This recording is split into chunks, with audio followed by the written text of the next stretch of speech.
अस्सलाम वालेकुम, आप देख रहे हैं डॉन न्यूज़ में मेज़बान अब्दुल गफ्फार पुराम दीपले के एक और एपिसोड के साथ। तो जनाब, पाकिस्तान वेस्ट इंडीज़ सीरीज़ के बाद हम सब भी इंतजार कर रहे हैं कि कब शेड्यूल की अनाउंसमेंट होगी, एशिया कप की, पाकिस्तान श्रीलंका टूर की, इसी तरह ट्राई सीरीज़ की। बहुत सारे सवालात हैं जो आपके मेरे पास आ रहे हैं डिजिटल प्लेटफॉर्म से, लेकिन मैं फ़िलहाल इतना कह सकता हूँ कि इंतजार करना होगा, क्योंकि पाकिस्तान क्रिकेट बोर्ड की जाने से भी हमें यही कुछ इशारा मिल रहा है कि काम चल रहा है। लेकिन आपको पता है कि जब क्रिस्टियन टर्नर, जो कि बरतानिया के हाई कमिश्नर है पाकिस्तान में, वो कल गद्दाफी स्टेडियम लाहौर गए थे परसों, और उन्होंने फिर जाकर रमीज राजा साहब से मुलाकात की, तो बहुत अच्छे इंडिकेशन है कि ये सीरीज़ इंग्लैंड वाली तो बड़े पैमाने पर होगी। इसके साथ साथ खेल में पाकिस्तानी खिलाड़ियों का राइज बहुत अच्छा है जो इस वक्त इंटरनेशनल क्रिकेट के अंदर है, उस पर भी हम बात करेंगे। और प्रोग्राम की शुरुआत में हम बात करेंगे सीनियर स्पोर्ट्स जर्नलिस्ट मुनीर हक साहब ऐसा मौजूद है। अस्सलाम वालेकुम मुनीर साहब। वालेकुम अस्सलाम। मुनीर साहब, आई थिंक जैसे मैंने इंट्रो में कहा कि फैंस बड़े बेताब हुए हैं जी। England series, Pakistan West Indies जो सीरीज़ आई, तो बस 3 मैचेस ही हुए और वो भी पाकिस्तान जीत गया, तो ज़रा हार वार होती है तो फिर ज़रा शोर मचता है, तो जीत गए तो सब ठीक ही लगता है। लेकिन लोग बड़ा इंतज़ार कर रहे हैं और आई थिंक बड़ा पैक्ड सीज़न है जो आने वाला है, जिसके अंदर आपका श्रीलंका टूर है और फिर आपका नेदरलैंड्स आपको जाना है, फिर उसके बाद आपका एशिया कप है, फिर ट्राई सीरीज़, फिर वर्ल्ड कप। तो बहुत ज़्यादा कहा हम खुश आपको इंशाल्लाह अपडेट देंगे, थोड़ा आप तहम्मुल मिजाजी रखिए। लेकिन मुनीर साहब, आई थिंक शेड्यूलिंग का मुझे थोड़ा सा लग रहा है कि कहीं ना कोई चीज़ फंसी हुई है। गो के कल परसों क्रिस्टियन टर्नर गए थे बरतानिया के हाई कमिश्नर गद्दाफी स्टेडियम और रमीज राजा साहब के साथ बैठे हुए थे। इससे पता चलता है कि इस सीरीज़ को कितने हाई स्केल पे करने की तैयारियां हो रही हैं, बट शेड्यूल का इंतजार है और मेरे ख्याल में जितना जल्दी आ जाए उतना अच्छा था कि लोगों भी हम बताएं। बिल्कुल बिल्कुल सही है। देखिए, सबसे पहले तो अभी नेदरलैंड्स और श्रीलंका की सीरीज़ है, उसके बाद फिर ये सारी चीज़ें आएंगी। लेकिन शेड्यूल बहुत, आपका कहना है कि इतना है कि शायद वो मुझे कहते हैं ना कि जो स्पोर्ट्स के जर्नलिस्ट हैं उनको तो सर खुजाने की फुर्सत नहीं मिलेगी। 60 T20 इंग्लैंड से हैं, फिर और दीगर आपने एशिया कप का नाम लिया, फिर अभी नेदरलैंड्स है, श्रीलंका है, फिर उसके बाद ट्राई सीरीज वर्ल्ड कप से पहले tri series New Zealand, Bangladesh, Pakistan, और फिर फाइनली जो आपका ग्रैंड फिनाले है T20 वर्ल्ड कप। तो बहुत कुछ है, तो वो तो बिल्कुल आप सही कह रहे हैं। इस वक्त जो आप थोड़ा सा हुआ है कि बहुत अरसे बाद सीरीज़ हुई है, और ये सीरीज़ भी वो है कि जो पहले होनी थी और कोविड की वजह से बाद में हुई है, तो सिर्फ 3 मैचेस तक थी। लोगों को 3 मैचेस के बाद थोड़ा सा लगता है कि और मैचेस भी होनी चाहिए थे, कुछ T20 होते हैं, कुछ टेस्ट मैचेस होते हैं, लेकिन जाहिर है ये तो वो सीरीज और डोमेस्टिक सीजन भी होना था, नेशनल T20 वनडे को, गर्मी है। बिल्कुल सही, कई चीज़ें आपने सही कहा। लेकिन बहरहाल ये होता है कभी कभी, अब सीज़न इतना ज़्यादा शुरू हो जाएगा कि वो भी फिर संभाले, आपकी नींद भी पूरी नहीं होगी, इतना ज़्यादा तेज़ी से क्रिकेट आएगी कि मुज़ाहिर दूसरे ममालिक में हो रहा है। तो तैयार रहें इसके लिए, कभी वक्फा तो कभी बिल्कुल डेली। बिल्कुल। और जैसे रमीज राजा साहब ने कल बड़े जबकि मैच जब खत्म हुआ था, उन्होंने बड़ी अच्छी बात की थी कि मुल्तान के लोगों को इंशाल्लाह वो ज़रूर तोहफा देंगे इतनी गर्मी में स्टेडियम भरने का, कि इंग्लैंड के मैचेस भी लेके जाएंगे। और आई थिंक ये बहुत बड़ी खबर होगी कि एक मैच इंग्लैंड का जो है मुल्तान में हो जाए। बहरहाल पाकिस्तानी खिलाड़ियों का राइज जारी है जनाब ओडीआई क्रिकेट के अंदर, और ये पाकिस्तान के लिए बड़े फ़ख्र की बात है कि पाकिस्तान के T20 में भी टॉप 2 बाबर और रिजवान नंबर 1 नंबर 2 पे मौजूद हैं, और अब बाबर के साथ मौजूद है जनाब इमामुल हक। और बहुत सारी बातें आज मैंने मुनीर साहब से करनी है इमामुल हक के हवाले से। कितना तनकीद उन पर होती है, कितना उन पर जो है वो प्रेशर होता है, लेकिन उसके बावजूद वो सर झुकाकर रन्स किए जा रहे हैं, और अब तो नंबर 2 रैंकिंग आ गई। पता नहीं इस पर भी लोग खुश होंगे नहीं होंगे, कहीं है ना कहने वाले कि नंबर 1 तो आए नहीं। तो जो सबसे अच्छी चीज़ पर डिस्कस की जा सकती है ना, वो रैंकिंग भी है, क्योंकि इस पर सारा एनालिसिस करने का टाइम मिला है, और रैंकिंग तो इतनी जल्दी तब्दील हो रही होती है। इमामुल हक सर, बहुत बड़ा टॉपिक है, और जो उनकी परफॉर्मेंसेज हैं, जो कंसिस्टेंसी है, ऑस्ट्रेलिया के खिलाफ रन्स किए, मुझे याद है वर्ल्ड कप से पहले इंग्लैंड के खिलाफ भी 150 रन्स करके आए थे, लेकिन लोग भूल जाते हैं उनकी परफॉर्मेंस को, और फिर वो इसे याद रखते हैं कि क्या आई थिंक उनका गुनाह है कि वो अगर एक बहुत बड़े प्लेयर के जो है वो रिश्तेदार हैं। लेकिन इनकी परफॉर्मेंस अगर आप देखें, स्टैट्स देखें, इंप्रूवमेंट देखें, स्ट्राइक रेट, बल्कि फ़खर जमान नहीं भी चले तो उन्होंने पूरी टीम को संभाल के रखा। दूसरे नंबर पर सर आ जाना ICC रैंकिंग में, हम बाबर आजम की नंबर 1 पे तो बहुत तारीफ़ करते हैं, ये सब सिग्निफिकेंट अचीवमेंट सर। देखिए, इमामुल हक के बारे में आपने बिल्कुल सही कहा, तनकीद बहुत होती है इनके ऊपर, और उनको कहा सेल्फिश प्लेयर भी बाज़ इनको कहते हैं कि जी अपने लिए खेलते हैं। लेकिन आप देखें वनडे इंटरनेशनल में उनके करियर उठा के देखें, इनकी सेंचुरीज देखें, इनका स्ट्राइक रेट देखें, इनका एवरेज देखें, और सबसे बढ़कर जो चीज़ सबसे ज़्यादा जो इस वक्त तवज्जो तलब है वो ये कि पिछले 7 मैचेस से लगातार ये 50+ स्कोर करें, जिसमें 2 सेंचुरी भी शामिल। 52 मैचों में बता देता हूँ आपको, 52 मैचों में 2520 रन है मुनीर भाई, 54.78 का उनका एवरेज है, 54. और सेंचुरी, स्ट्राइक रेट उनका 83 है, सेंचुरियाँ जनाब उनकी 9 है सिर्फ 52 मैचेस में, और 14 में उनकी सेंचुरी, यानी 14 और 9 अगर आप देख लें तो 23 मैचों में वो 50+ स्कोर कर चुके हैं सिर्फ अपने 52 मैचेस के कैरियर में। तो अब और क्या करें इमामुल हक? नहीं बिल्कुल, वनडे इंटरनेशनल में अगर हम बात करते हैं तो फिर तो इमामुल हक को अभी आप हटा ही नहीं सकते ना। अरे इमामुल हक जो है, जावेद मियां का रिकॉर्ड है 950 प्लस का लगातार, वो रिकॉर्ड भी उनकी अभी जद में है। वो भी अगर 2 और मैचेस खेलेंगे तो बराबर कर सकते हैं। तो इमामुल हक की जहाँ तक वनडे इंटरनेशनल की बात होती है तो उस पर अब उनको कुछ भी कहना, लेकिन कुछ कहीं पे शुरू में ऐसा लगता था, कुछ लोगों का ये ख्याल था कि नहीं इनको नहीं खिलाना चाहिए, ये अपने लिए खेलते हैं, टीम के लिए नहीं खेलते। लेकिन अब हम देख रहे हैं जिस तरह ऑस्ट्रेलिया के खिलाफ इन्होंने 2 सेंचुरियाँ बनाई थी, जिस तरह यहाँ खेल रहे थे, जिस तरह अभी खेल रहे हैं, प्रेशर में खेल रहे हैं, और इनकी वजह से ये अगर फ़खर आउट हो जाते हैं तो भी ये प्रेशर नहीं लेते, बाबर के साथ ये पार्टनरशिप बना रहे हैं, तो इनको बहरहाल आपको नंबर तो एक बड़ा अच्छा ट्रेंड चला था जब आसिफ अली ने 4 छक्के मारे थे अफगानिस्तान के अगेंस्ट वर्ल्ड कप में, तो कहा जी अपॉलॉजी फॉर्म जो है वो उनका साइन करें, और जिन लोगों ने बड़ी तनकीद की, मेरे ख्याल में इमामुल हक के ऊपर तो पूरी कौम को ही तकरीबन करना पड़ जाएगा, और बहुत सारे हमारे दोस्त भी उसमें मौजूद हैं। लेकिन बहरहाल इमाम के टेम्परामेंट की तारीफ़ करना पड़ेगी, और आई थिंक टीम मैनेजमेंट को भी सराहना पड़ेगा कि दे कैप्ट बिलीव इन हिम, और उनको खिलाते रहे हैं अलॉन्ग फ़खर। और यही, और देखें ना, मैं देख रहा था क्रिकेट इन्फो पे दानिया रसूल की रिपोर्ट के आफ्टर 2019 वर्ल्ड कप पाकिस्तान का जो टॉप 3 है वो 60% से ज़्यादा रन बनाता है और नंबर 1 है हम। तो ये बड़ी अचीवमेंट है। आई थिंक फ़खर भी पीछे नहीं है, वो भी बहुत मौक़ों पे अच्छा खेलते हैं, इसी में थोड़े बुझे बुझे दिखाई दिए, वरना बाबर और इमाम ने तो इस वक्त दुनिया की हर टीम को जो है ना वो परेशान किया, चाहे ऑस्ट्रेलिया थी या चाहे वेस्ट इंडीज़, इनका आउट करना ही मसला बन जाता है। नहीं, बिल्कुल सही कह रहे हैं, बिल्कुल सही कह रहे हैं। और बाबर तो खैर बहुत बड़ा नाम है, T20 में बाबर रिजवान हम देखते थे, और यहाँ फ़खर हैं, इमाम हैं। तो ये जो टॉप ऑर्डर हमें मिला हुआ है, ये चारों बैट्समैन जो है दुनिया भाई, अगर टेस्ट की बात भी करें तो अब्दुल्ला शफीक ने जो एंट्री की है, ताज़ा हवा का झोंका, वो बड़ा अच्छा खेल है, बिल्कुल। तो वहाँ भी हमारा टॉप 3 बहुत बेहतर हो गया। उनमें भी बड़ा टैलेंट है, बहुत पोटेंशियल है, उनको भी आपको बिल्कुल इग्नोर नहीं करना चाहिए, आगे उनको मौका देते रहना चाहिए, वो अच्छे उसके रूप में आएंगे। शान मसूद को देखें ना आप, शान मसूद जिस तरह से उन्होंने अभी इंग्लिश काउंटी में परफॉर्मेंस दी है, 2 कभी ऐसा हुआ था कि हमारे पास इतने सारे ओपनर आ जाए, हमें तो बोलते थे कि सईद अनवर, आमिर सेल के बाद ओपनर मिल नहीं रहे, और अब ओपनर मिल रहे हैं। बात ये हो रही है कि या शान को नीचे खिला दें, या बाबर कह रहे हैं कि नहीं खिलाना। असूली तौर पर उनकी बात ठीक ही है कि एक ओपनर को चौथे पांचवे पे खिलाना शायद उसके साथ ज्यादती होगी, लेकिन क्या आप समझते हैं ये बड़ी इस पर बहस हो रही है कि क्या फिर अगर बिल्कुल चांस नहीं बन रहा और शान परफॉर्मेंस भी कर रहे हैं, बड़े जेंटलमैन क्रिकेटर हैं, अभी काउंटी के अंदर देखें काउंटी को लीड भी कर रहे हैं, बड़े नॉन कंट्रोवर्शियल हैं, बहुत साफ सुथरा उनका जो है वो कैरियर है, very down to earth, very professional. उनका इंटरव्यू करें तो आपको बात करने में मज़ा आता है। तो कहीं ना कहीं तो सर उनको मौका मिलना चाहिए, एटलीस्ट स्क्वाड में आना चाहिए, वो पार्ट ऑफ द स्क्वाड हो। I think at least he deserve at least this. नहीं, ये देखिए अब ये श्रीलंका अगेंस्ट जो सीरीज़ होने वाली है 2 टेस्ट मैचेस की, उसमें इनको स्क्वाड में तो 100% ये होंगे जिस तरह की इनकी परफॉर्मेंस है। अब वहाँ जाके आपने देखना है कि इनकी नेट में इनकी कैसी चल रही है, अगर उसी तरह से क्लिक करें तो फिर आप इनको खिलाना चाहिए, क्योंकि नहीं खिलाएंगे तो फिर बहुत ज़्यादा तनकीद का सामना होगा। किसी और को भी आपको ड्रॉप करना पड़े तो आपको करना। आबिद अली नहीं है आपके पास, तो अब टेस्ट में तो बहरहाल आपके पास एक रिप्लेसमेंट की गुंजाइश है। आबिद अली थे तो काफ़ी हद तक उन्होंने चीज़ों को संभाल लिया था, लेकिन इनके लिए तो जगह बनती हुई नज़र आ रही है। जिस तरह का फॉर्म में फील्डर बहुत आला हैं, स्मार्ट, एक्टिव, और कप्तानी भी ये कर चुके हैं T20 यहाँ हमने देखा मुल्तान की, तो कमी कोई नहीं है इनमें। और जिस तरह से इन्होंने प्रूव किया है, अभी जिस तरह से रन्स बनाए हैं इन्होंने, 800 प्लस रन्स बनाना इंग्लिश काउंटी में इतने कम मैचेस में आसान नहीं होता। तो आपकी बात बिल्कुल सही है कि आमिर सोहेल और सईद अनवर के बाद हमें कोई नहीं मिल रहा था, और एक वक्त था ऐसा, इसीलिए T20 में मेकशिफ्ट ओपनर के तौर पर आप बाबर और रिजवान आए और उन्होंने संभाल लिया चीज़ों को। अब वो चीज़ नहीं है, अब आपको अच्छी चीज़ है, पाकिस्तान को जितना टैलेंट मिले, चाहे वो फास्ट बॉलिंग में मिले, स्पिन शोबे में मिले, मिडल ऑर्डर में मिले, मिडल ऑर्डर अभी भी पाकिस्तान का है। वनडे इंटरनेशनल में मिडल ऑर्डर पाकिस्तान का नहीं सही हो रहा है, सालों से प्रॉब्लम है, और इसको ज़रूर देखना है। रैंकिंग की बात करते हैं जनाब, तो टेस्ट टीम में भी पाकिस्तान 5वें नंबर पर है। यहाँ रैंकिंग की बहरहाल हमें बेहतरी की गुंजाइश मौजूद है और हमें बेहतर करनी पड़ेगी, लेकिन यहाँ पर जो है वो ऑस्ट्रेलिया नंबर 1 है। इसी तरह ओडीआई रैंकिंग में पाकिस्तान की चौथी position I think not bad, क्योंकि हम इंडिया से भी ऊपर हैं अब, और T20 में पाकिस्तान की 3री रैंकिंग है। सो ओवरऑल अगर हम मुनीर भाई देखें कि ये भी फैक्ट है कि हमें ऑस्ट्रेलिया की सीरीज़ जीतनी चाहिए थी, लेकिन चलिए वहाँ हमने ओडीआई सीरीज़ जीती।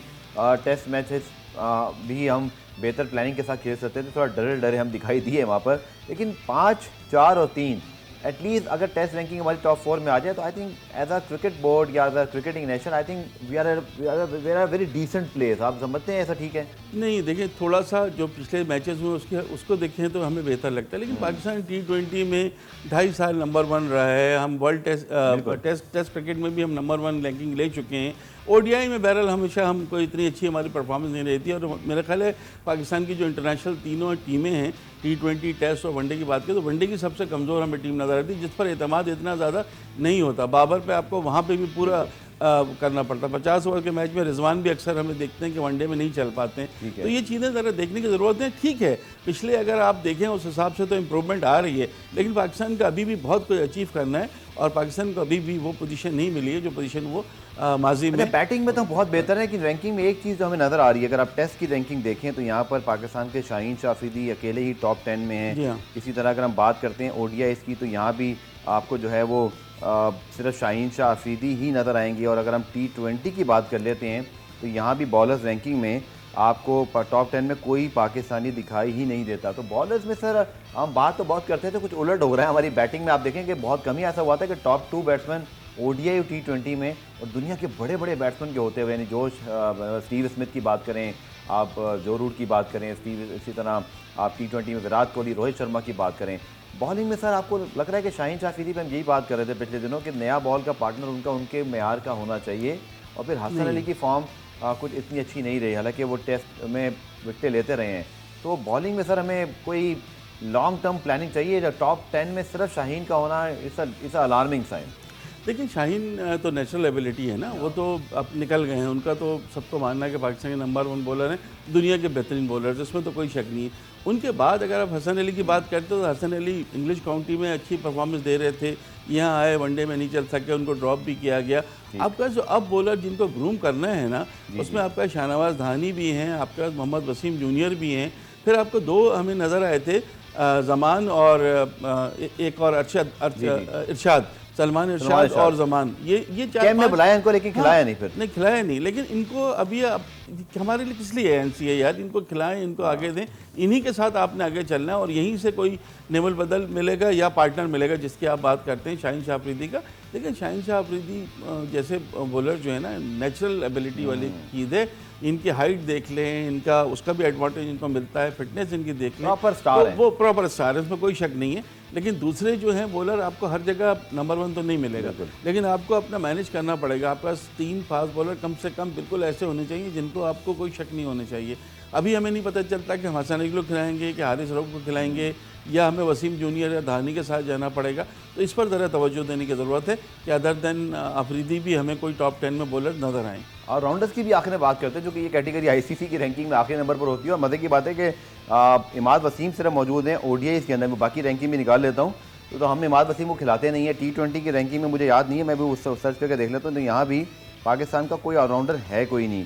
और इसी तरह टेस्ट की अगर बात करें, चले टेस्ट में तो ऑलराउंडर जो है वो पाकिस्तान के कम ही हमेशा हुए हैं, यहाँ भी कोई ऑलराउंडर नहीं है। तो सिर्फ इमाद वसीम मौजूद हैं ओडीआई में, वो भी टीम में नहीं है। तो ये इंडिकेट करता है कि वो जो रैंकिंग में आप बात करें ना, फिर हम बहुत ऊपर नहीं जा रहे, ये इंडिकेट कर रही है रैंकिंग से, जब आपके जो इंडिविजुअल प्लेयर्स परफॉर्म कर रहे होते हैं, कंसिस्टेंसी दिखा रहे होते हैं, तो उन फॉर्मेट में आप बेहतर हैं। और उन शोबों में टॉप ऑर्डर में तो मिड ऑर्डर से कोई नहीं है, आपके फास्ट बॉलर कोई नहीं है, आपका स्पिनर कोई नहीं है, आपका ऑलराउंडर जो है भी इमाद वसीम, आपने उसको साइडलाइन किया हुआ है, तो it look weird bit.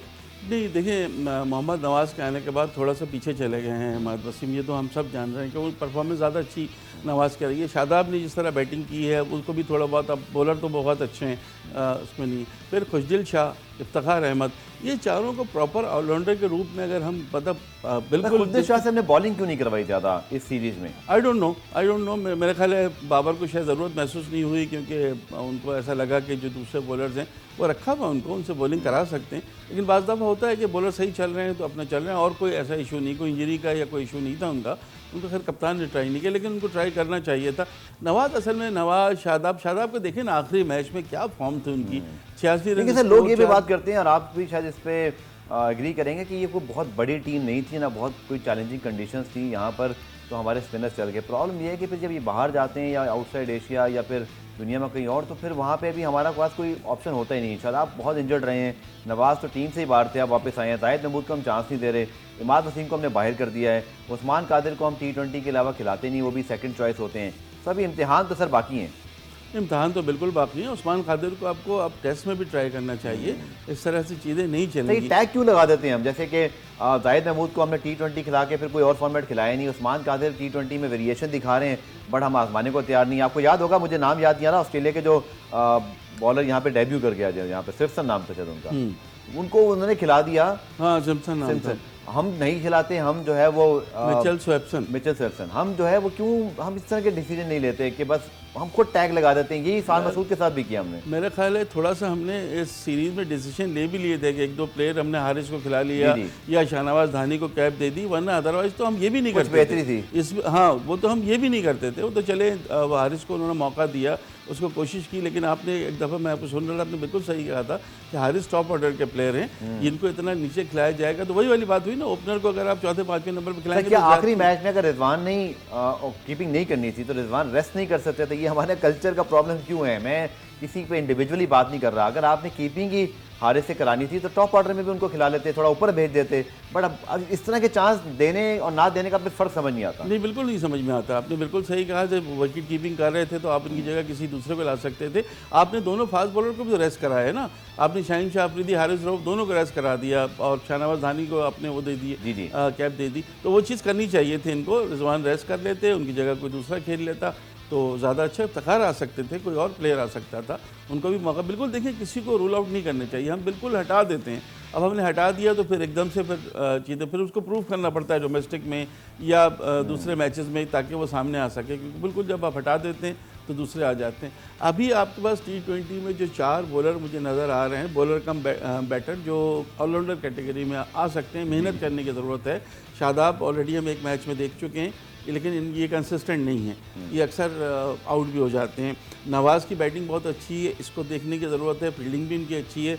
Fazil Shah बेहतरीन ऑलराउंडर के रूप में सामने आ सकते हैं, और इफ्तिखार अहमद को भी T20 में एटलीस्ट या शॉर्टर फॉर्मेट। बिल्कुल, आपने इफ्तिखार अहमद का सही कहा। मैं इतना ही कह सकता हूँ कि अगर सिलेक्शन कमेटी किसी को पिक कर रही है और फिर आप उनको एक भी मैच न खिलाएं तो लगता है कि सिलेक्शन कमेटी और कप्तान के दरमियान कुछ लैक ऑफ कोऑर्डिनेशन ज़रूर है। लेकिन चलिए, जीत मिल जाती है, सब कुछ छुप जाता है। कुरान में ब्रेक शामिल करते हैं, ब्रेक से वापस आकर दीगर मौदूआत से बात करेंगे हमारे साथ। कुरान रिप्ले में खुशामदेद। हम बात कर रहे थे इससे पहले पाकिस्तान क्रिकेट की, अब मुनीर साहब से बात करते हैं इंटरनेशनल क्रिकेट के हवाले से। बड़ा ज़बरदस्त जो है वो इस वक्त इंटरनेशनल क्रिकेट का सीन ऑन है, 4-4 इंटरनेशनल सीरीज़। और सबसे अच्छी चीज़ ये थी मुनीर भाई कल कि टेस्ट मैच का आखिरी दिन था, T20 भी हो रहा था, वनडे भी हो रहा था। लेकिन अगर हम बात कर लें पहले जॉनी बेयरस्टो की इनिंग की, मतलब कि 135 के स्ट्राइक रेट से अबव खेले, 7 छक्के मारे, 299 जिस तरह उन्होंने चेस किए हैं। आई थिंक बाबर आजम की जो इनिंग हमें कराची टेस्ट के लिए याद है, मैच ड्रॉ करने के लिहाज से बहुत स्पेशल थी, बट यहाँ पर जिस तरह उन्होंने रिजल्ट को जो है वो कहते हैं ना फोर्स किया है, आई थिंक कमाल खेले। और इंग्लैंड ने दोबारा से मुझे लगता है अपने ट्रैक पर आए हैं अंडर मैकलम एंड जो उनके कप्तान बेन स्टोक्स। बिल्कुल सही आपने वफार कहा। देखिए 299 का टारगेट था और 93 for 4 जब हुए थे कि उसमें रूट भी आउट हो चुके थे, तो उस वक्त तो मुझे ये लग रहा था कि अभी डिफेंसिव अप्रोच पे जाएंगे और टेस्ट मैच को ड्रॉ करने की कोशिश करेंगे। लेकिन ऐसा लगता है कि उस वक्त किसी ने बिजली भर दी जॉनी बेयरस्टो में। 77 गेंदों पर टेस्ट क्रिकेट में दूसरी सबसे तेज तरीन सेंचुरी 4th इनिंग्स में। और आपको पता है कि जो रिकॉर्ड हमने देखा कि 76 गेंदों पर टेस्ट क्रिकेट में चौथी इनिंग में फास्टेस्ट सेंचुरी, वो भी इंग्लैंड की, वो 120 साल पहले बनी है। तो ये रिकॉर्ड कितना बड़ा रिकॉर्ड है। और फिर ये टेस्ट मैच में भी बाउंड्रीज का नया रिकॉर्ड बना है, इन्हीं चौकों छक्कों की वजह से 1000+ रन बने, जो आज तक कभी टेस्ट क्रिकेट में नहीं बने। और मुनीर भाई 299 रन जो कि बहुत बड़ा अदब होते हैं, 250 क्रॉस हो जाए तो समझा जाता है कि बॉलिंग साइड को एडवांटेज होगा। 50 ओवर्स में, महज 50 ओवर्स में 299 चेस करना, क्या लगता है न्यूजीलैंड अब बॉलिंग ठीक नहीं कर पाया? इंग्लैंड ने मैकलम के अंडर एक नई किस्म की जो है वो क्रिकेट दिखा दी, या पिच आसान हो गई थी, या समझते नहीं इंग्लैंड को बहुत क्रेडिट देना पड़ेगा? नहीं, इसमें इंग्लैंड को क्रेडिट देना होगा। देखिए न्यूजीलैंड तो थोड़ा सा अपर हैंड उस वक्त हो गया था जब जो रूट की विकेट गिरी थी, क्योंकि जो रूट ही इनके मेन बैट्समैन है। ऑली पॉप और जो रूट आपको याद होगा, दोनों ने पहली इनिंग्स में सेंचुरी बनाई थी, तो वो इशू नहीं था। इशू ये था कि सिर्फ और सिर्फ कभी एक खिलाड़ी बिल्कुल फ़र्क बन जाता है, तो वो फ़र्क था जो कल हमने जॉनी बेयरस्टो को देखा।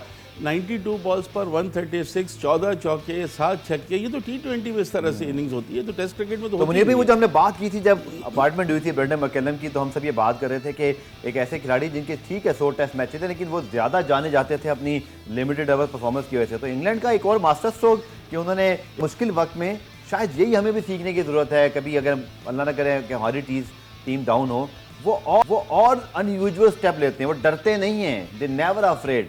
और कितने मुश्किल मरहले में जब वेस्ट इंडीज जैसी टीम भी उनको हरा रही थी, उन्होंने कोच बना दिया ब्रेंडन मैकलम को। आई थिंक ब्रेंडन मैकलम के लिए ड्रीम स्टार्ट है ये। बिल्कुल ड्रीम स्टार्ट है उनके लिए भी और कप्तान बेन स्टोक्स के लिए भी, कि पहली सीरीज़ में फुल फ्लेजेड कप्तान हैं और उसके बाद उनको सीरीज़ जीत लेना। तो अगेंस्ट न्यूजीलैंड की टीम बहुत अच्छी है और लास्ट ईयर आपको याद होगा कि वर्ल्ड टेस्ट चैंपियनशिप का फाइनल भी खेली है और जीती है। पहली टीम है जो वर्ल्ड टेस्ट चैंपियन बनी है, उसको इस तरह से सीरीज़ में हराना यकीन तौर से बेन स्टोक्स, ब्रेंडन मैकलम, पूरी इंग्लिश टीम। लेकिन कल बेन स्टोक्स की भी आप देखें 75 नॉट आउट, यानी वो भी पूरी तरह साथ दिया है। 200 प्लस की पार्टनरशिप हुई है इन दोनों के दरमियान और सिर्फ और सिर्फ जॉनी बेयरस्टोक्स छाए हुए थे, क्योंकि उस मौके पर मेरे ख्याल कोई भी दूसरी टीम होती ना तो वो जाती डिफेंस के लिए, वो टेस्ट मैच ड्रॉ करने के लिए जाती। लेकिन इनका ये स्टेप लेना, फिर जॉनी बेयरस्टोक्स ने खुद इनिंग्स खेली, उसको सराहा गया और जिस तरह सीरीज़ भी अपने नाम कर ली, 2-0 फैसला कुन बरतरी ले लिए। हर लिहाज से जॉनी बेयरस्टोक्स और इंग्लैंड का दिन था कल का। और एक दिन पहले उनका बयान आया था माइकल वॉन, जो उनके एक्स कैप्टन ने, कि ये बहुत ज़बरदस्त 5वां दिन होने वाला है, बड़ा क्रूशल और बड़ा एक्साइटमेंट। और लगता है कि उनको शायद कुछ पता था, तो ऐसे ही चीज़ हुई और बिल्कुल किसी को यकीन नहीं था कि इस तरह की कोई चीज़ हो सकेगी। जॉनी बेयरस्टोक्स बेसिकली विकेट कीपर, आपको पता है जारहाना बैटिंग करते हैं। कल 9वीं सेंचुरी उन्होंने बनाई, लेकिन यादगार सेंचुरी, जो टीम को फतह दिलवा दे फिर उस सेंचुरी से अच्छी तो कोई चीज़ नहीं होती है। तो गुड लक टू इंग्लैंड, क्योंकि वो पहली दफ़ा, क्योंकि इंग्लैंड का हाल ये था, बिल्कुल आप सही कह रहे थे, उनके पास ना टॉप ऑर्डर था ना मिडिल ऑर्डर, सिवाय एक जो रूट के।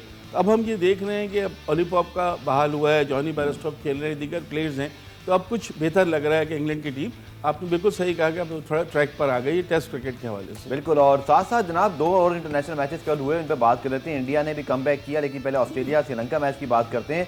और श्रीलंका ने 300 रन जरूर बनाए, गुना थिगाला अच्छा खेले, इसी तरह पार्टनरशिप टॉप पे उनको बहुत अच्छी तो पार्टनरशिप मिली, फिर वही हुआ कि नीचे रन ज़्यादा नहीं बने। बट ग्राहम मैक्सवेल बहुत उम्दा खेल गया, लेकिन वार्नर तो 0 पे आउट हो गए थे। श्रीलंका ने इंप्रूवमेंट दिखाई है आखिरी 2 मैचेस में, एक तो आखिरी मैच जीत गए थे और कल भी कंपेटिटिव रहे, 300 रन बना दिए, लेकिन ऑस्ट्रेलिया ने बाद में अपनी जो स्टैंप है अथॉरिटी वो दिखा दी। कैसे देखते हैं कल के रिजल्ट को? बहरहाल I think Sri Lanka, I think मुझे लगता है कि they are on a rise, उनको यहाँ से इम्प्रूव ही हो रहे हैं। शायद रिजल्ट नहीं मिला, लेकिन 300 रन बनाए, मुझे एटलीस्ट ये लगा कि कंपेटिटिव रहे। बिल्कुल आपने सही कहा गफ्फार, हर मैच में डे बाय डे नज़र आ रहा है कि श्रीलंका की टीम बेहतर होती जा रही है। कल आप देखें हसरंगा को, हसरंगा ने कल झाई रिचर्डसन के 1 ओवर में शुरू की 5 गेंदों पर 5 चौके लगाए और आखिरी गेंद पर वो 2 रन बना सके, चौके की कोशिश की उन्होंने। स्पिनर बहुत अच्छे हैं और स्पिनर बहुत अच्छे हैं, 4 विकेटें भी ली, 19 गेंदों पर 37 रन भी बनाए। लेकिन ऑस्ट्रेलिया जो है ना, देखें वही वाली बात है, जैसे वहाँ जॉनी बेयरस्टोक्स का दिन था, तो यहाँ पर ग्लेन मैक्सवेल का दिन था। 51 बॉल्स पर उन्होंने, बड़ा ड्यू था उन पर। हाँ ड्यू था, बहुत अरसे से नहीं कर रहे थे और मैच विनिंग इनिंग्स खेली है उन्होंने और तकरीबन 9 गेंद। भैया हमारे लिए भी कुछ सीखने का मौका है, क्योंकि ये जो नीचे के प्लेयर्स होते हैं, जो मैच विनर्स होते हैं या जो फिनिशर होते हैं, ये रोज़ रोज़ नहीं चलते, बट हमारे यहाँ चेंजेस बहुत हो जाती हैं। हम इफ्तिखार को अभी तक हमने खिलाया नहीं, या अब हारिस नाकाम हुए तो लोग कह रहे हैं जी टीम से बाहर कर दें, या कोई कह रहा है जी खुशदिल तो अभी उतनी कंसिस्टेंसी है नहीं। ग्लेन मैक्सवेल को देखें, कभी भी कंसिस्टेंट नहीं होते, बट अचानक से कुछ ऐसा खेल जाते हैं कि हैरान कर देते हैं। नहीं, ग्लेन मैक्सवेल तो देखें ऑलराउंडर भी हैं, बहुत माना हुआ नाम है उनका, उनको तो कभी आप वैसे आप उनको हटा नहीं सकते अपने प्लेइंग 11 से, अनलेस अनटिल की इंजरी ना हो या बहुत ही आउट ऑफ फॉर्म ना हो। IPL में भी उनकी कोई इतनी परफॉर्मेंस नहीं रही थी, तो थोड़ा सा बाद में ज्वाइन किया था, लेकिन उसके बावजूद भी उनको ऑस्ट्रेलिया ने कॉन्फिडेंस दिया। बहुत बड़े प्लेयर हैं और कल उन्होंने दिखा दिया कि वो कितने बड़े प्लेयर हैं। और वर्ल्ड कप आ रहा है ऑस्ट्रेलिया में, तो उनकी वैल्यू और बढ़ जाती है। और डिफेंड करना है ना। आप ये देखें कि ऑस्ट्रेलिया को पहली मरतबा टाइटल जीता है और पहली मरतबा दुनिया की वही टीम होगी जो अपने टाइटल का डिफेंड करेगी। आज तक किसी ने T20 वर्ल्ड कप को डिफेंड नहीं किया, तो ऑस्ट्रेलिया के लिए वो तो बड़ा प्रेशर है। एरन फिंच अपनी तरफ से पूरी कोशिश कर रहे हैं। कल हमने देखा पैट कमिंस की भी वापसी हो गई है ODI मैच में। मिचेल स्टार्क का थोड़ा सा इंजरी का प्रॉब्लम है, लेकिन ये बात बिल्कुल मानने की है कि श्रीलंका को जिस तरह हम समझ रहे थे तरने वाले साबित होगी, वो तरने वाला साबित नहीं हो रही, वो बहुत अच्छे इंप्रूव। दासन शनका ने जो थर्ड T20 में बैटिंग की थी ना, मतलब वो बिल्कुल हारा हुआ मैच जितवा दिया था, मेमोरेबल मैच। इसी तरह यहाँ ग्लेन मैक्सवेल भी इस तरह ले गए मैच को। 300 चेस करना कभी भी आसान नहीं होता, और फिर जब आपको रिवाइज टारगेट मिला 282 का 44 ओवर्स में, it was not an easy target. लेकिन वही बात होती है कि प्लेयर्स जो हैं वो तने तना भी बाज मैच जितवाते हैं। चलिए क्विकली आखिर में बात करते हैं भारत की और IPL के।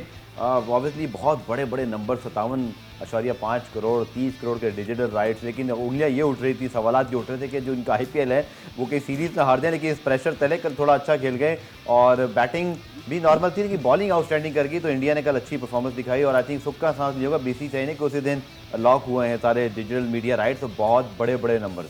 बिल्कुल सही आप कह रहे हैं। और दुनिया का दूसरा, अगर मैच के एतबार से बात करें तो दुनिया की दूसरी सबसे बड़ी डील है जो IPL बता रहा है। वो सब अपनी जगह है। देखिए, क्रिकेट को IPL की नज़र से हम नहीं देख सकते गफ़ार। क्रिकेट को हमने टेस्ट क्रिकेट और वनडे और T20 इंटरनेशनल के हवाले से देखना है, क्योंकि क्रिकेट तो वही है कि जहाँ पे टीमें, मुल्क आपस में मुकाबला करते हैं। अब आपकी बात आगे रह जाती है कि इंडिया का क्या हुआ, किस तरह इंडिया ने जीता। इसमें कोई शक नहीं कि जिस तरह साउथ अफ्रीका ने पहले 2 मैचेस में चेस किए थे, एक में हमने देखा कि वेंडर डसन और डेविड मिलर ने बड़ी शानदार एक्स्ट्राऑर्डिनरी पार्टनरशिप बनाई, वो मैच जितवा दी। दूसरे में हमने हेनरिक क्लासन को देखा, 86 रन की बहुत ही धुआंधार इनिंग्स। कल वो चीज़ हम एक्सपेक्ट कर रहे थे कि 180 रन का टारगेट है, प्रॉब्ली फाइट करेगी, लेकिन जो जिनके ऊपर मेन डिपेंड कर रहे थे वो सारे आउट हो गए। 71 for 5 and then 131 all out, तो बिल्कुल मुकाबला ही नहीं कर सकी। कल 48 रन का एक बहुत बड़ा मार्जिन होता है T20 में। तो कल हमें ये लगा। और IPL की भी मुनीर भाई थोड़ी बात आखिर में हम कर लेते हैं प्रोग्राम के, जो कि एक बहुत बड़ा टॉपिक है। बहुत बड़े नंबर्स हैं जो कि प्रोड्यूस हुए, आपने बता ही दिया कि NFL जो कि अमेरिकन फुटबॉल लीग है, उसके बाद इन टर्म्स ऑफ पर मैच वैल्यू सबसे बड़ी ये अब लीग बनी है। क्रिकेट के लिए भी आई थिंक एक बहुत बड़ी खबर है कि क्रिकेट के अंदर इतनी अट्रैक्शन है। To be precise 57.5 crore package है जो कि स्टार ने जीता है। इसी तरह 50 करोड़ पर मैच जो वाईकॉम के पास डिजिटल राइट्स हैं इंडिया के लिए, और फिर उसके बाद पैकेज C और D भी 33.24 करोड़ हैं C पैकेज के अंदर जो कि डिजिटल वर्ल्ड वाइड है, और फिर 2.6 करोड़ जो कि इंटरनेशनल, और फिर उसके अंदर डिजिटल राइट्स भी इंटरनेशनली मौजूद हैं।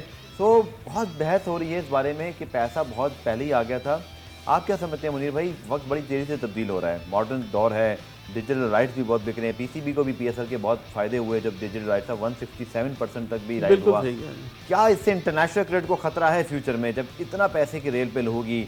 जय शाह कहते हैं कि हमने 2.5 महीने बुक कर लिए हैं ICC की FTP के अंदर, हमें हर साल अब 2.5 महीने मिला करेंगे। ICC की सपोर्ट भी उनके साथ है, हर बड़ा प्लेयर वो खेलेगा, पैसा वो भी चाहता है। बल्कि हमारे कुछ दोस्तों ये ट्वीट करते हैं कि शायद कुछ अर्से बाद बहुत सारे फॉरेन प्लेयर इंडिया शिफ्ट ना हो जाएं और वहाँ पे प्रॉपर्टी भी ले रहे हो। ये तो चले मजाक की बात होगी, लेकिन यू नेवर नो कि ऐसा भी कुछ हो रहा हो। कोई इमीडिएट डेंजर देखते हैं आप इंटरनेशनल क्रिकेट को? देखिए, इमीडिएट डेंजर नहीं, बल्कि डेंजर ऑलरेडी हो चुका है कि अप्रैल मई में जब आप देखें कि ये हो रहा होता है तो उस वक्त इंटरनेशनल क्रिकेट हमें इतनी नज़र नहीं आती है, और अगर नज़र भी आती है तो उन खिलाड़ियों के साथ वो खेल रहे होते हैं जो खिलाड़ी इतना बड़े नाम नहीं होते। हम साउथ अफ्रीका गए थे तो जब वनडे सीरीज शुरू हुई, साउथ अफ्रीका के 5 खिलाड़ी IPL खेलने चले गए थे और वो B टीम के साथ खेल रहे थे। तो डेंजर तो ऑलरेडी हो चुका है। अप्रैल में आप देख लें, जब अप्रैल में की बात आती है तो हमें नज़र आता है कि इंटरनेशनल क्रिकेट अब इतनी नहीं होगी, लेकिन जो फ्यूचर टूर प्रोग्राम में आपको करने होते हैं, वर्ल्ड टेस्ट चैम्पियनशिप के मैचेज हैं या वर्ल्ड सीरीज कप के मैचेज हैं, वो होते हैं, लेकिन आप देखिए उसमें इतना अट्रैक्शन नहीं होता। ICC फ्यूचर टूर प्रोग्राम जो नेक्स्ट अनाउंस होने उन पर बहुत नजरें हैं कि उसमें अब क्या होता है, क्योंकि पता चल जाएगा कि 2023 2027 हम क्या कर रहे हैं। आपको मैं एक बात बता दूं, IPL को तो कुछ भी नहीं होगा। IPL को तो कुछ नहीं होगा। मैं इंटरनेशनल क्रिकेट की बात करूं, IPL तो नंबर सुन के इतने हाई हो गए। हाँ, रेवेन्यू जो है ना वो बहुत बड़ी चीज़ होती है। तो ICC भी जाहिर है, BCCI का अपना एक प्रेशर होता है, वो तो है। और अगर सर फेयर बात करें, जो पहल करेगा उसको फायदा होता है। उन्होंने ना सिर्फ इंडियन क्रिकेट प्रीमियर लीग बल्कि इंडियन क्रिकेट लीग जिसमें लाहौर बादशाह पाकिस्तान के सारे प्लेयर्स खेलते थे, उन्होंने जाके तब वहाँ पे बड़ा नाम कमाया था। जमामुल हक उसकी कप्तानी करते थे, इमरान नज़ीर और शाहिद नज़ीर, बहुत सारे हमारे प्लेयर, मोहम्मद यूसुफ सब खेलते थे। ये फायदा तो सर उनको है, एक तो बहुत बड़ी पॉपुलेशन थी, और सबसे पहले ललित मोदी उस जमाने में उसके कमिश्नर थे, जो कहते हैं ना इनिशिएटिव लिया और उसी की बदौलत वो आज यहाँ तक पहुँचे हैं। नहीं, इनिशिएटिव तो बिल्कुल लिया और वहाँ तक पहुँचे भी हैं, लेकिन आबादी का बहुत बड़ा फर्क पड़ता है। देखिए, आपको खिलाड़ी जो है ना वो ये कहते हैं कि फिर इंडियन तो कोई और IPL जो खेलते हैं कोई और लीग तो उनको अलाउ नहीं है। दूसरे खिलाड़ी भी अब ये सोचने पर मजबूर हो जाएंगे कि क्या ज़रूरत है हम दूसरे लीग में जाएं, हम सिर्फ IPL खेल लें अपना और थोड़ा रेस्ट कर लें, या बड़े दो तीन जैसे बिग बैश लीग है या पाकिस्तान सुपर लीग है, बस ये 2-3 खेलें बाकी। तो ये चीज़ जहाँ बहुत अच्छी है खिलाड़ियों के लिए, अट्रैक्शन पैसे के लिए, वहाँ शायद इंटरनेशनल क्रिकेट के लिए एक बड़ा खतरा है। खतरा तो ऑलरेडी हो चुका है। बिल्कुल। मैं आपको बता रहा हूँ, ये 2 महीने जब IPL हो रहा होता है, इंटरनेशनल क्रिकेट बिल्कुल पीछे चली जाती है, और ये चीज़ें हम उस दौरान में कोई वर्ल्ड कप नहीं होता, उस दौरान में कोई सीरीज़ ऐसी बड़ी सीरीज़ हाइप जो होती है, एशियस वगैरह, कोई भी ऐसी चीज़ नहीं होती, पूरा अकोमोडेट किया जा रहा है। उसकी वजह रेवेन्यू है, पैसा है, बहुत ज़्यादा है। और वो उसमें आपको बताऊँ कि अगर लोग ये बात तो हम कर सकते हैं कि ICC क्या भारतीय बोर्ड के दबाव में, लेकिन ये भी याद रखिए कि ऑस्ट्रेलिया, इंग्लैंड और जो न्यूजीलैंड जैसे जो क्रिकेट बोर्ड है, साउथ अफ्रीकन क्रिकेट बोर्ड, उनके मुआहदे हैं BCCI के साथ कि उनके जो प्लेयर्स कॉन्ट्रैक्ट होते हैं उसका एक हिस्सा बोर्ड को भी जाता है। तो ये प्लेयर एसोसिएशन भी इन्वॉल्व है। ये बड़ी खुली हकीकत है कि वहाँ का जो पैसा है वो सिर्फ ICC के दबाव के लिए नहीं है, बल्कि वहाँ के जो खिलाड़ी इंटरनेशनली खेल रहे हैं उनकी पूरे साल की जो इनकम है वो 1 महीने में उसको कमाते हैं। और यही सोचना पड़ेगा I think Pakistan cricket board को भी कि पाकिस्तान सुपर लीग की जो ब्रांड मेकिंग की हम बात करते हैं और जो फ्रेंचाइज के ऊपर बात की जाती है PCB के जानिब से, तो आई थिंक कुछ करना पड़ेगा पाकिस्तान क्रिकेट बोर्ड को कि बहुत कमाते हैं हम इससे, और थोड़ा पैसा हम प्लेयर्स को लाने पर भी खर्च करें। मुझे भाई बहुत शुक्रिया प्रोग्राम में आने के लिए और इंटरनेशनल क्रिकेट पे आपसे बात की। इससे पहले पाकिस्तान में बात की थी। पुरानी वीडियो देखने का शुक्रिया। कल दोबारा से मुलाकात होगी, तब तक के लिए अल्लाह हाफिज़।